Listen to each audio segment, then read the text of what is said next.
If you've been following mortgage interest rates recently, well, you've noticed that they've been going in the wrong direction.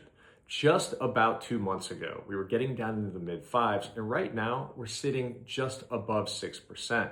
And this is really due to, well, geopolitical tensions that are pushing oil prices higher because that is inflationary.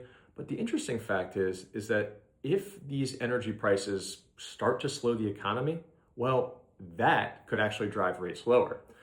So really it's either, hey, this goes on for longer or it stops. But either way, that's what's going to bring rates down. This current situation is just basically keeping rates high.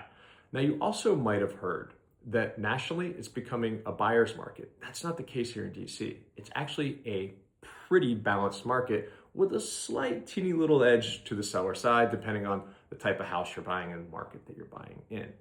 Now, if you have any questions about the market or you want to do a mortgage checkup or you're thinking about buying it next year, please feel free to reach out. We'd be more than happy to speak with you at any time.